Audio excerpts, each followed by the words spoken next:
అంటే అన్న అందశ్రీ చదువుకోలేదు, పసల కాసిండు, తాపి మేస్త్రి పని చేసిండు.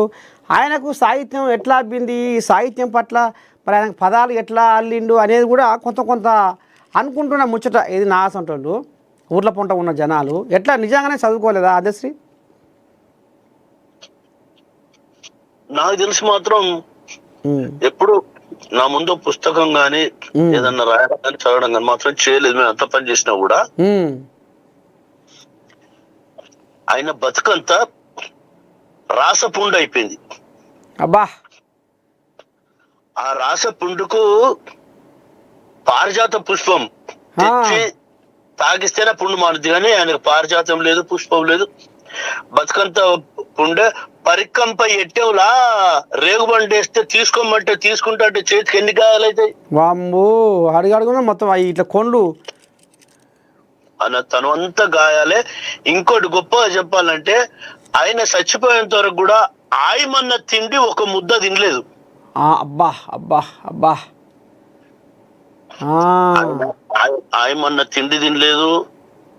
ఆయమనంగా కదర్గా బంగారాలు వేసుకొని తిరగలేదు. ఆయన బతుకంతా కష్టాలతో పాపి పట్టుకొని ఉప్పరి పని చేసి. అన్న మీరు ఇద్దరు కలిసినప్పుడు మాట్లాడుకుంటున్నప్పుడు ఏదన్నా పాట పుట్టిన సందర్భం ఉన్నదే? మేమున్నప్పుడు నా పాటనే చూసి ఆ పదం గిట్లయితే బాగుంటది, ఈ పదం గిట్లయితే నేను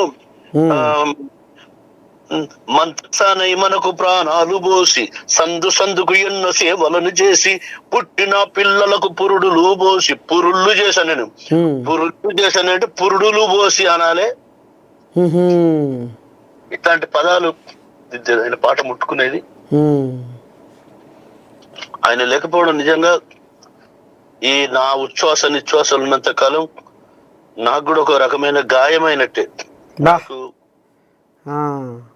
అన్నదమ్ములు లేక, అమ్మ నాన్న లేక, ఆయన ఉన్నాడు నాతోటి 100 ఏళ్ళు మనం బతుకుతాం అన్నాడనే ధైర్యంతో నేనున్నా. 100 రోజులు కాకముందే ఆయన బయలుపోయాడు. అది చాలా బాధాకరమైన విషయం.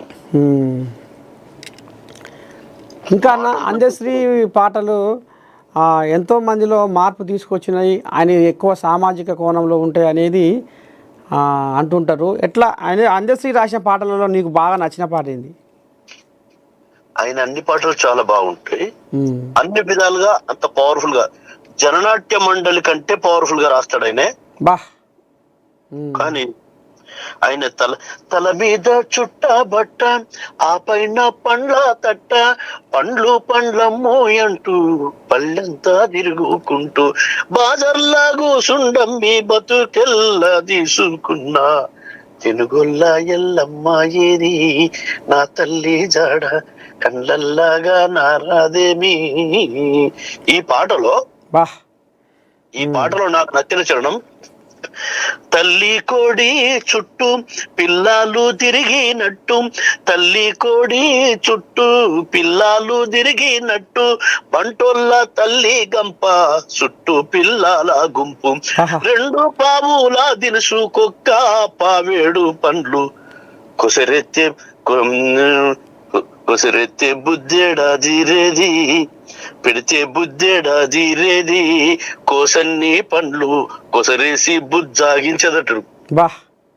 మనిషి జీవితంలో ఏన్నో కాడ దుకాణంలో గికాల్లో ఏన్నో కాడ కిరణ కొద్ది ఖరీదు చేసి తీసుకున్నా కూడా కొసరు ఒకటి ఏరాలని పడుతాడు. అవునే, ఈ మాట వాస్తవం. ఎందుకంటే మన చేనులో తిండి మామూలుగానే ఉంటాడట, పక్కన చేనులో ఎత్తుకొచ్చినా రుచి ఉంటాయట. ఇక సామెత కూడా పుట్టగా ఆ పొరిగింటి పుల్ల కూరే కమ్మగా ఉంటుంది అనేది ఉంటాయని. అందశ్రీ అన్న ఆయన ఏ లోకంలో కూడా ఆయన ఆత్మకు శాంతి చేకూరాలే, వాళ్ళ కుటుంబ సభ్యులకు ప్రగాఢమైన సానుభూతి తెలియజేస్తూ వాళ్ళ కుటుంబం కూడా చాలా అద్భుతంగా ఉండాలి.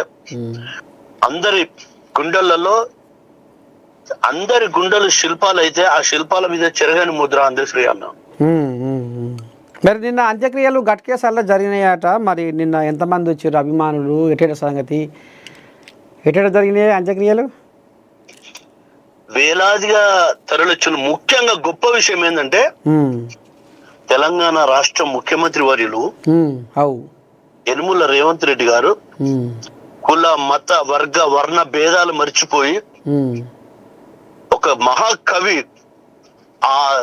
ఆయన అంతిమ పల్లాకిని తన భుజ స్కంధాల మీద మోసుకురావడం యావత్ తెలంగాణ రాష్ట్ర కవులు కళాకారులందరికీ అరుదైన గౌరవం దక్కినట్టు భావించుకోవాలి.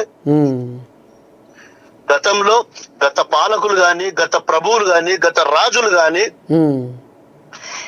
ఎవరు చేయనటువంటి ఆ ఆలోచన ఎట్లొచ్చిందో ఆయనకు, ఆయన పేరు మాత్రం సువర్ణాక్షరాలతో చరిత్రలో నిలిచిపోతుంది. యనుమల రేవంత్ రెడ్డి గారు ముఖ్యమంత్రి గారు, మీకు యావత్ కళా ప్రపంచం మీకు రుణపడి ఉంటది. మీ మేలు మరోలేంది. అందరికీ అన్నకు దక్కిన గౌరవం అందరికి దక్కినట్టే. అది అద్భుతంగా అధికార లాంఛనాలతో సాగనంపడం చాలా తలెత్తుకోవాల్సిన గొప్ప గౌరవం అందరికి. అవునవునవునవునవును. ఆ విషయంగా వరంగల్ శ్రీనివాస్ ముఖ్యమంత్రి రేవంత్ రెడ్డి గారికి సదా శిరసంచి నమస్కారాలు తెలియజేస్తున్నాడు. అన్న ఇంకా వరంగల్ శ్రీనివాసు అంత్యశ్రీకి తన పాట ద్వారా కన్నీటి నివాళి, తన పాట ద్వారా నివాళి ఏమిస్తుండ్రు? అంత్యశ్రీ అన్న నాకున్న సంబంధం వల్ల అసలు మాటలే నాకు చక్కగా రావట్లేదు. ఆయన వేదిక ఆయన